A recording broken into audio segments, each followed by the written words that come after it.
à toutes et à tous, bienvenue dans l'École des femmes inspirantes, le podcast.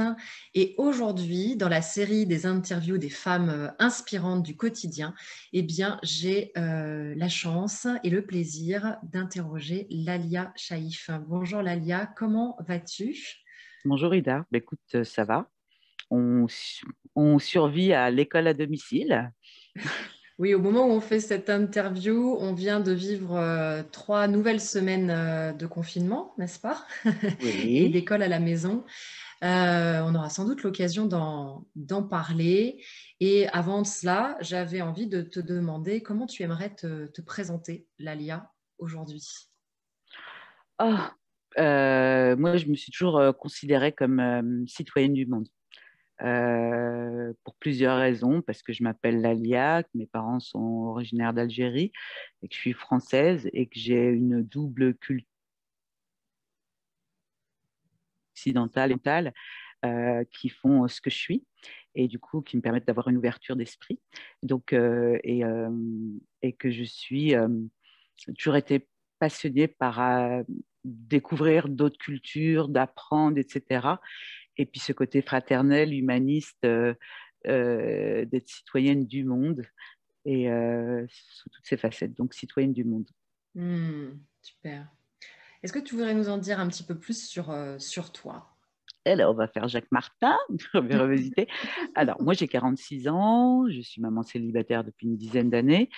J'ai la chance d'être maman de deux jeunes filles de 11 ans et demi, donc jumelles, et dont une est, est autiste, TDAH, enfin un trouble du sommeil, donc autisme de type ce qu'on appelait avant Asperger, ce qu'on dit maintenant avec haut niveau de fonctionnement. Et c'est je suis maman guerrière. Voilà. Parce que Hmm. c'est maman célibataire, c'est toujours compliqué, mais bon, c'est la société dans laquelle on vit qui veut ça. Et avec un enfant, on va dire, atypique, qui a des besoins particuliers et différents, c'est un challenge. Hmm. C'est très éprouvant, fatigant, et en même temps, comme je suis quelqu'un de positif, c'est, je pense, aussi une chance d'être leur maman à toutes les deux et d'être une chance d'être la maman de la jumelle 1 qui est atypique parce que ça m'a fait découvrir tout un monde que je ne connaissais pas et de Hmm. m'ouvrir encore plus sur justement ce qu'on appelle la neurodiversité, c'est-à-dire les gens qui pensent en dehors du think out of the box, je ne sais pas comment le traduire en français, qui pensent en dehors de la norme. Et s'il y a une chose qui aussi m'a toujours définie, c'est le fait d'être singulière, individuelle, pas dans le Hmm. côté égoïste, mais dans le côté où je ne rends pas justement d'avoir de culture. Non, je ne suis pas l'un ou l'autre. Je peux pas, comme disait Zidane, je ne peux pas choisir entre mon père et ma mère. C'est tout ça qui font que je suis moi. Donc, je suis moi. Donc voilà. Hmm. Donc j'ai travaillé longtemps, jusqu'il y a 3 ans et demi, quand j'ai eu le diagnostic de ma fille. C'est tombé la même semaine où j'étais licenciée économique dans le cadre d'un PSE. Et donc pendant plus de 2 ans, je me suis informée, formée sur l'autisme, le TDAH, qui est un autre trouble neurodéveloppemental. Et voilà. Et du coup, je suis devenue, bon, je suis déjà à la base, hein, militante et activiste sur le sujet de l'autisme et sur changer les choses et le regard que la société française peut avoir sur l'autisme, à la fois d'un point de vue médical, on est Hmm. très en retard en France, et aussi d'un point de vue sociétal, et de changer justement les préjugés. Mais ça, je Hmm. pense que ça m'a accompagnée toute ma vie. Je suis normande, j'ai grandi en Normandie, je me considère normande. Donc, c'est sûr, quand les gens me voient, à chaque fois qu'ils disent ah, ah, ah, oui, bah, je suis mate, j'ai les cheveux foncés et je suis normande. Je mets de la crème fraîche dans mon potage. Donc, j'ai toujours, voilà, j'ai grandi jusqu'à mes 20 ans en Normandie. Et j'ai aussi, voilà, mes origines auxquelles je suis attachée parce que c'est ce qu'elles font, savoir d'où on vient, ce côté même maintenant ces tendances un peu de généalogie, etc. Pour moi, ça fait partie de mon ancrage et ça fait Ouais. partie de ce qui a construit je dirais, je pense, mon ouverture d'esprit. Et Hmm. donc voilà. en gros qui je suis. Est-ce que tu peux nous dire justement ce que tu fais en tant qu'activiste, tu as dit, euh, voilà, parce que je sais combien tu as transformé ton expérience en quelque chose qui peut aussi contribuer aux autres et au monde. Mm. Alors, est-ce que tu peux nous dire ce que tu as fait? En effet. Alors, c'est souvent le cas. Enfin, pour moi, j'ai une philosophie de vie qui vient justement de ce que m'ont appris mes parents, des valeurs qui m'ont été transmises. Et en gros, c'est choisis pas ce qui m'arrive. Par contre, je choisis ce que j'en fais. Donc généralement, donc à l'annonce, je me rappellerai toujours fin août, le 28 août 2017, de l'autisme de ma fille. Je ne m'en doutais pas. Le TDAH, donc c'est ce qu'on appelle un trouble du déficit de l'attention avec ou sans hyperactivité. Donc chez ma fille, c'est avec hyperactivité. Je m'en doutais parce qu'elle a une sœur jumelle, donc je vois bien la différence. L'autisme, je ne savais pas. Et je suis rentrée dedans, donc j'y connaissais rien. Et là, j'ai découvert en fait les aberrations qui existent en France. Il faut savoir que la France est encore montée du doigt au niveau international des Nations Unies, de l'OMS, pour sa mauvaise prise en charge, etc. Après, c'est lié à l'historique de la psychiatrie en France, qui est d'obédience psychanalytique et qui ne répond pas du tout à la problématique qui fait encore des ravages dans la prise en charge des personnes avec autisme. Et du coup, j'ai creusé tout ça, j'ai été à des conférences de médecins et là, j'ai décidé de monter mon association, sachant que je suis adhérente dans une vingtaine d'associations, parce qu'il y a, comme souvent, comme tous les traumas, les maladies, enfin, peu importe, en général, il n'y a que les gens qui vivent la même chose qui peuvent vraiment vous comprendre. Et j'ai décidé, du coup, l'été dernier, avec un ami, ma sœur, de monter une association qui s'appelle Autisme Information avec un I et un F majuscule, parce que je suis partie de mon expérience personnelle et individuelle dans le cas de ma fille. Et ça, c'est concernant la prise en charge, et notamment l'objectif, c'est de améliorer la prise en charge de l'autisme et de lutter dans ce qu'on appelle, nous, les inégalités territoriales. C'est-à-dire que si vous avez un enfant autiste, si vous êtes à Paris, c'est top. Si vous êtes dans le 92, puisque j'habite dans le 92, c'est une catastrophe. C'est simplement lié à la bonne connaissance de l'autisme et du coup à la bonne prise en charge dans les dossiers qu'on fait auprès de ce qu'on appelle les MDPH, etc., et qui sont définis par des lois. Et du coup, mon truc, j'ai dit, bon, ok, je monte du doigt, etc. Maintenant, je vais changer le truc. Parce que je suis citoyenne, parce que voilà, je suis aussi une électrice, je suis aussi, voilà, et qu'à un moment, il y a des textes de loi qui ne sont pas appliqués. En plus, ça touche les personnes handicapées, donc plus vulnérables, donc moi, l'injustice, c'est pas possible. Et du coup, bah, comment je peux y contribuer? Et là, je travaille beaucoup avec ma députée, etc., pour pouvoir changer des médecins, etc., pour pouvoir changer justement et faire valoir les droits qui ne sont pas appliqués et aussi sensibiliser. Donc, je le fais dans l'école de ma fille, je le fais autour de moi, je le fais auprès de mon médecin généraliste, etc. Et j'ai créé des fiches techniques pour les médecins, pour quand on remplit le certificat médical. C'est-à-dire que quand on rentre là-dedans, alors je connais tous les CERFA de France et de Navarre sur le dossier. Et en fait, il faut savoir il y a un langage particulier, il faut savoir comment le remplir. Et je me suis rendu compte que souvent, on ne savait pas. Donc maintenant, voilà, j'en parle parce que pour moi, j'ai toujours détesté les non-dits. Je suis quelqu'un qui aime que les choses soient claires et les préjugés. Parce que, voilà, enfin, les préjugés, j'en connais pas mal. Hein. J'ai été victime encore de racisme ou de machin, enfin, de préjugés. Et du coup, pour moi, il n'y a que la connaissance qui lutte contre les préjugés. Donc, c'est de sensibiliser autour Et de tu y moi. participes Ah oui. Et tu es dans, comme tu disais, citoyenne du monde, mais pas que dans la pensée, dans l'action, et Oui. tu es sur le terrain. Bah parce que pour moi, dans la vie, c'est bien d'avoir des idéaux. Et les idéaux nous portent, c'est des rêves, etc. Après, quand vous avez des trucs qui vous prennent enfin, par les tripes, en fait, des trucs que vous trouvez injustes. Et là, c'est pas le cas de ma fille, parce que moi, je me bats comme une lionne, mais c'est le cas de me dire, je me suis rendu compte que pour les enfants dont les parents n'avaient ni les moyens financiers, ni les contacts, c'est toute une génération d'enfants qu'on envoie à la poubelle. Et pour moi, c'est insupportable. On peut appeler défaut de soins. Et pour moi, ce n'est pas possible en France en 2021 que si tes parents ont de l'argent ou pas, et que tu as cet handicap, donc l'autisme, enfin handicap dans le sens administratif, parce que moi je dis souvent pour ma fille, elle est sous iOS et nous le monde on est sur Windows, donc en fait c'est pas le même langage, mais comme en France, j'ai toujours aimé la pensée anglo-saxonne.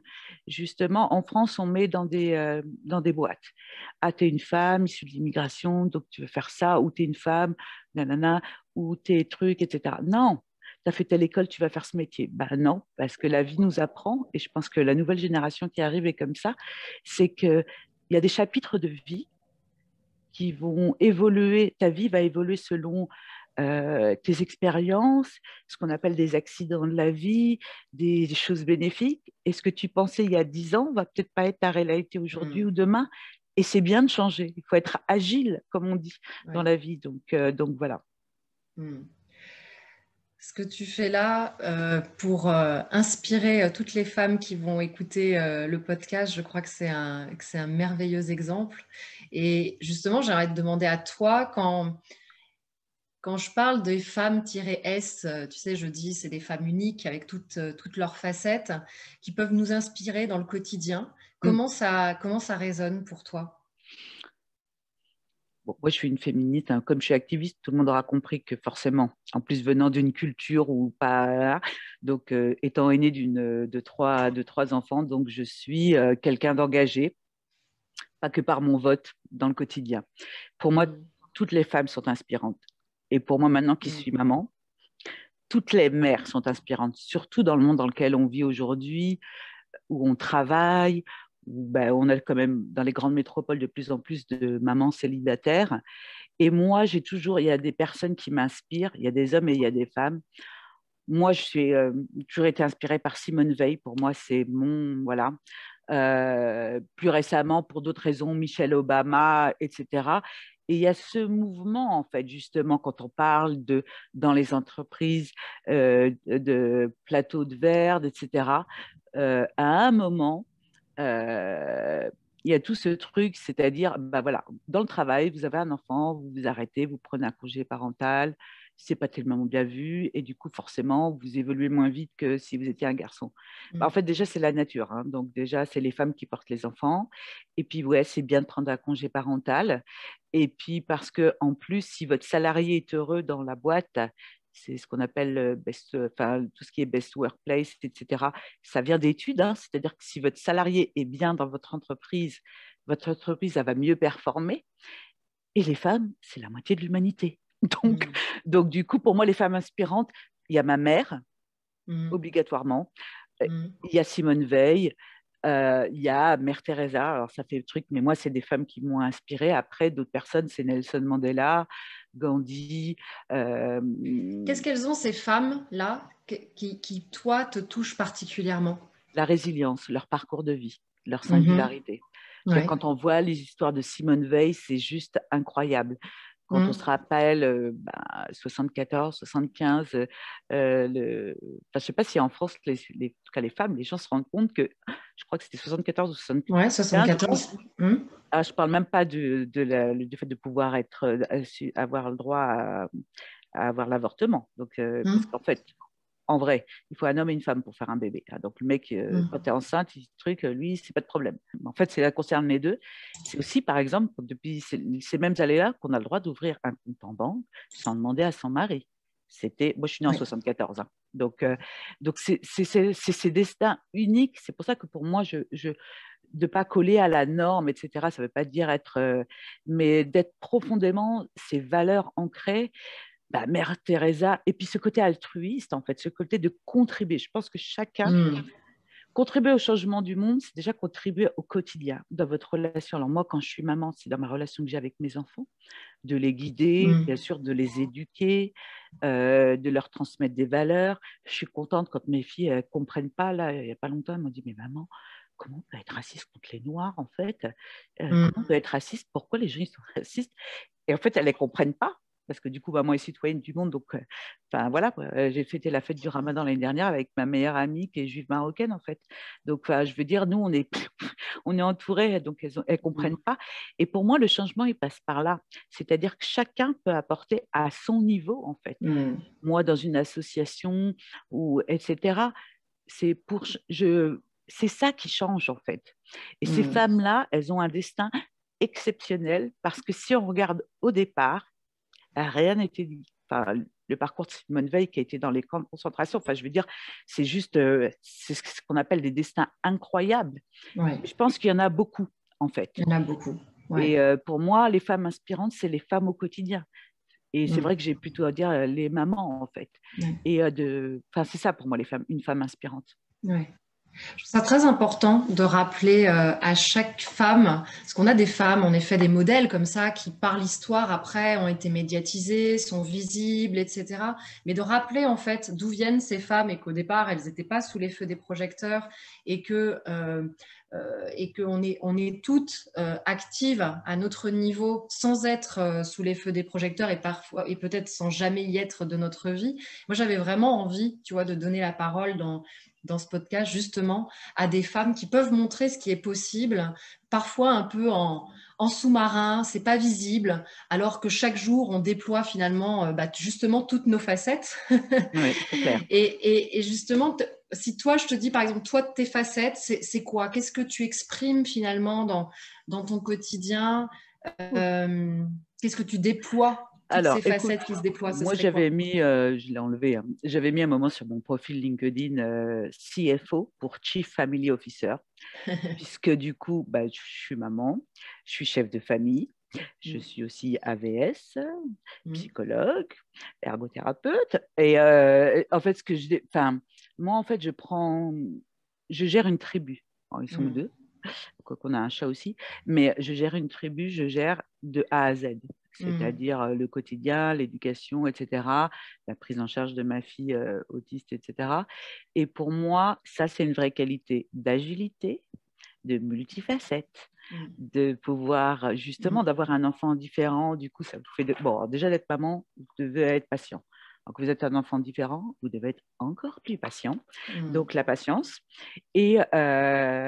Et de me rendre compte, parce que c'est vrai qu'autour de moi, j'ai le médecin de ma fille, enfin, j'avais été reçue en septembre par une personne du secrétariat d'État en charge de l'autisme. Le médecin de ma fille, d'autres praticiens dans le monde de l'autisme, trouve que c'est incroyable ce que je fais avec ma fille, que tout ce que je mets en place, etc. Et du coup, c'est pour ça que j'ai décidé aussi de monter. Je me suis dit, pour moi, c'est normal en fait, mais bon, du coup, je ne me rendais pas compte. Mais qu'est-ce qui a rendu ça possible, à ton avis? Tu vois, qu'est-ce qui fait que toi, c'est possible? Peut-être quand d'autres femmes, et ça pourra sans doute être justement intéressant pour elles, tu vois, se sentent peut-être un peu démunies, perdues, ne savent pas par où commencer. Qu'est-ce qui fait que toi, ça a été possible? Pour moi, il y a un truc, c'est l'amour de mes enfants inconditionnel. C'est mes tripes. Ouais. Donc, tu n'as pas le droit de lâcher les bras. Et ce qui est possible, je pense que ça vient aussi de l'éducation aussi que j'ai reçue. Ouais. Et c'est quoi, tu vois, c'est peut-être une La valeur, une force qu'on t'a transmise? L'humilité, Ouais. la patience, d'être très ancré, euh, euh, beaucoup d'altruisme. Alors, il y a ses bons et ses mauvais côtés. Et le côté, je pense que j'ai un côté résilient et surtout optimiste. Ouais. Parce que j'en parle, mais c'est pas. Qu'est-ce qui t'aide à cette résilience? Moi, je te connais un petit peu maintenant, ça fait plusieurs C'est ma semaines qu'on spiritualité. travaille ensemble. Et voilà, qu'est-ce qui t'aide à dépasser, tu vois, C'est ma spiritualité. Ouais.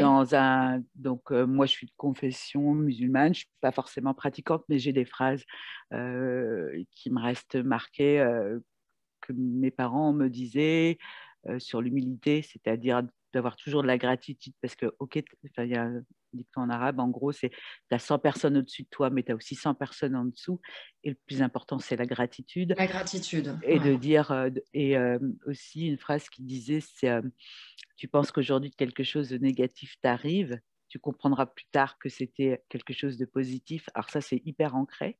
Et ça, c'est dans la notion de destin. Et du coup, ça, c'est ancré. Parce que parfois, des fois, je me dis, je pourrais me dire quelle galère, hein, etc. Et en fait, c'est là d'où vient mon mantra. Ok, là, franchement, c'est la galère. Mais tout en même temps, machin. Maintenant, comment je le construis? Parce que je n'ai pas choisi cette situation. L'extérieur, je ne le choisis pas. Par contre, là, il y a aussi la philosophie avec les accords Toltec. Je n'ai pas choisi ça. Mais par contre, là où j'ai la maîtrise, c'est sur mes actions et ma pensée. Et du coup, voilà. Et puis, j'écoute beaucoup je lis beaucoup tout ce qui est, j'ai lu beaucoup de bouquins sur le bouddhisme, tout ce qui est spirituel, au-delà des religions, hein, vraiment. Ça, c'est dans mes valeurs, mais c'est tout ce qui est spirituel parce que justement, il me semble aujourd'hui, et puis j'ai regardé aussi beaucoup de coaching, surtout aux États-Unis, ils sont très, alors il y a des trucs que je trouve un peu extrêmes, etc. Mais tout ce côté et des neurosciences, maintenant que je connais, c'est-à-dire que ta pensée est créative. Donc, si tu penses négatif, tu vas, comment ça s'appelle Créer du négatif. créer du C'est cette négatif. idée, je ne sais pas si ça te parle, que les pensées créent ma réalité. Les Américains disent beaucoup ça, mais c'est une vraie réalité en psychologie, oui, tout à fait. Tout à fait. Et du coup, ce qui veut dire, et c'est prouvé en neurosciences, hein, c'est-à-dire d'un point de vue purement médical, c'est-à-dire qu'ils ont fait des imageries du cerveau, etc. Et on le voit hein, dans les grandes maladies, c'est-à-dire que souvent, tous les gens qui ont des graves maladies type cancer, etc., du coup, on s'est rendu compte que les personnes qui y arrivaient le mieux, c'était aussi les personnes qui avaient, comment ça s'appelle, Qui mentalisaient. Parce que du coup, oui, le fait d'avoir la foi, quelle que soit sa foi, en fait, comment ça s'appelle, ça donne un espoir, ça donne aussi ce côté justement résilient de, bah, écoutez, en fait, si ça m'arrive, c'est qu'il y a une raison. Et du coup, comment ça s'appelle, ils y arrivent en fait. Et ça, pour moi, c'est super important. Donc pour moi, ça joue beaucoup. Alors super, Lalia, et ça m'invite du coup à aller ouvrir encore un autre chapitre, peut-être encore plus grand, qui est celui de la liberté. Qu'est-ce que ça signifie pour toi d'être une femme libre aujourd'hui? Oh bah, c'est que je fais ce que je veux comme je veux. Je suis qui je suis. En fait, c'est-à-dire justement ma singularité. C'est-à-dire. Tu peux nous parler de toi? Oui, voilà. Comment ça s'exprime pour toi, par exemple, le fait d'être une femme libre? D'être une femme libre. Ben, en fait, je prends mes propres décisions et surtout, je m'informe. On l'a vu cette année, par exemple, avec le Covid et là, tout ce qui est théorie du complot, où à un moment, je pense qu'il y avait autant de Français que d'épidémiologistes. Et alors là, je me suis dit, OK, donc moi, quand j'ai un truc, je vais chercher, je vais étudier, je regarde la source, etc. Et je me fais ma propre idée. C'est-à-dire que je vais chercher souvent, par exemple, en fait, c'est venu de la première guerre du Golfe, honnêtement, où j'étais à fond pro-américaine, etc., Saddam Hussein le méchant, etc. Bon, après, on s'est rendu compte que c'était pas vraiment tout machin, c'était pas blanc ou noir. Et en fait, depuis, alors moi, je regarde du coup les infos françaises, CNN, rarement, je regarde bien ce qui se passe en Algérie, etc. Mais c'est-à-dire que je vais toujours chercher tous les points de vue, etc. Et je suis pas influençable sur ça. C'est là où je dis je suis ancrée parce que j'ai mes valeurs. Et qui je suis, c'est-à-dire que je suis authentique. Alors, il y a des mauvais côtés, hein, parce que des fois, je dis ce que je pense. Et pour moi, c'est quelque chose de positif parce que pour être honnête, il faut être honnête envers soi. Mais pour être honnête envers les autres, il faut d'abord être honnête envers soi. Et c'est ça la liberté, en fait. Ce que j'entends là, ça, tu dis, c'est savoir déjà qui on est, être informé et pas être influençable, pouvoir se faire soi-même son opinion sur les choses, oser le dire, ça c'est l'authenticité, Oui. d'oser en parler, d'oser dire. Parfois, ça fait pas forcément plaisir, parfois on n'est pas forcément accepté dans sa vérité, dans sa vision. Mais en tout cas, être libre, c'est de se donner la possibilité de le faire. Oui. Ouais. super. Et c'est venu d'autant plus quand j'ai eu, du coup, moi, j'étais diagnostiquée il y a 2 ans, parce que du coup, haut potentiel et TDAH, etc. Donc, parce que, en prenant en charge ma fille, je me suis rendu compte qu'il y avait des choses que, voilà, qui faisaient tilt en moi. Et du coup, j'ai voulu savoir, parce que moi, je veux toujours savoir, en fait. Ouais. Et du coup, en effet, et maintenant, j'ai compris pourquoi des fois, je me trouvais à côté, ou etc., ou pas comprise, ou voilà, parce que je suis une très grande cérébrale, parce que, etc. Et du coup, maintenant que je sais encore plus ça, finalement, j'ai pu ce malaise de ne pas être comprise, etc. Et je m'accepte telle que je suis et j'accepte chacun tel qu'il est. Super. J'aimerais te poser une dernière question qui est liée au contexte actuel. Ça fait maintenant 1 an qu'on vit quelque chose d'inédit, d'extraordinaire, qui a remis beaucoup de choses en question.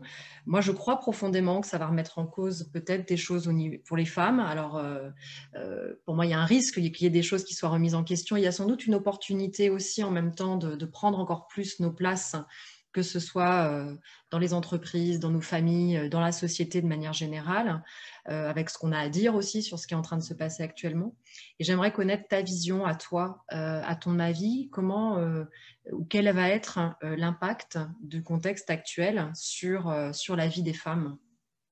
Alors déjà, il y a malheureusement un constat, c'est qu'on s'est rendu compte que la violence conjugale avait grimpé et la violence aux enfants. Et, donc, bon, j'espère que ça va ouvrir un peu plus les yeux. Et je pense, alors en effet, pour moi, je suis toujours positive.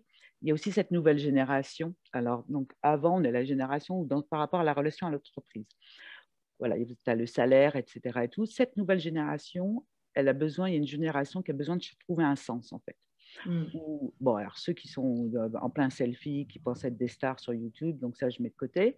Mais il y a l'autre qui a besoin de trouver un sens, qui s'implique de plus en plus, donc l'écologie, etc.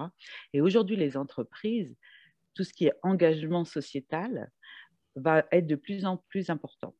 D'autant plus qu'on va avoir l'impact santé par rapport à cette crise de Covid, donc soit les Covid longs, soit aussi l'impact psychologique d'être, voilà. Et je pense qu'il y a beaucoup de mamans qui ont dû faire des burn-out aussi, enfin, en tout cas, qui ne sont pas loin. Et donc, en effet, on va en tirer des leçons. Moi, la leçon, c'est... moi, j'ai fait un burn-out physique. Du coup, maintenant, malheureusement, je suis atteinte de fibromyalgie. Mais du coup, ça m'a recentrée. Et à travers aussi, à partir du moment où j'ai décidé de rejoindre ton coaching, ça m'a recentrée sur un autre chapitre de vie et de ne pas refaire, retrouver un boulot comme je savais faire par rapport à mes compétences et mon expérience. C'est un travail que j'étais assistante de direction, que j'adore. Et du coup, ça m'a fait repenser et prendre du recul sur la qualité de vie, aussi par rapport à mes enfants. Donc, même si j'ai une grande hâte que l'école réouvre lundi, je pense que je vais même dormir sur place tellement je suis contente. Mais c'est surtout en Île-de-France, puisque nous, on est en Île-de-France, sur le côté, les temps de trajet qu'ils prennent, etc., puis après à la maison, etc. Du coup, sur une autre approche par rapport à vie privée, vie pro, et en fait, c'est ta vie, en fait. Parce que tu es la même personne. C'est ça. Donc, l'occasion de se recentrer sur... On a beaucoup parlé d'essentiel, mais justement, de redonner du sens à tout ça et de se recentrer sur l'essentiel, c'est sans doute une formidable occasion de se reposer ces questions de fond. Et puis aussi les entreprises, le pour les télétravail. entreprises, non mais voilà. Parce que le travail qui était mal perçu, alors c'est très anglo-saxon, donc c'est vrai que moi j'ai toujours travaillé dans des boîtes anglo-saxonnes, donc je faisais du travail. Mais là, j'espère aussi que ça va ouvrir que les gens qui sont en télétravail, c'est pas des gens qui font rien à regarder les feux de l'amour, hein, tu travailles en télétravail et tu travailles même plus parce que tu vois pas les journées passer. Et d'avoir 2 heures, 1 heure le matin, 1 heure de transport le soir, et en fait, t'es mieux, on en revient toujours, si ton salarié est mieux, etc. Donc, je pense qu'il y a plein de changements qui vont en tirer. Et surtout, je pense qu'il m'est intéressant de voir, pour moi, c'est la prochaine génération. les générations, je ne sais plus où on en est là, Z, tu as celle qui vient ou qui donne un sens, où du coup, ça ne va pas être que le salaire annuel avec le bonus, etc. Ça va être les valeurs. Merci beaucoup, Lalia. Je te propose Merci à qu'on toi. reste sur cette note d'espoir et de réflexion, peut-être pour les femmes qui vont nous écouter. C'est voilà, comment le contexte actuel peut être une formidable opportunité de penser à tout ça, de penser au sens de sa vie et à ce qu'on a envie d'y mettre au cœur. Merci infiniment. Merci à toi et merci à toutes. Merci à toutes et merci de votre écoute. Je vous dis à une prochaine fois pour une prochaine interview des femmes inspirantes du quotidien dans le podcast de l'École des femmes inspirantes. À très bientôt.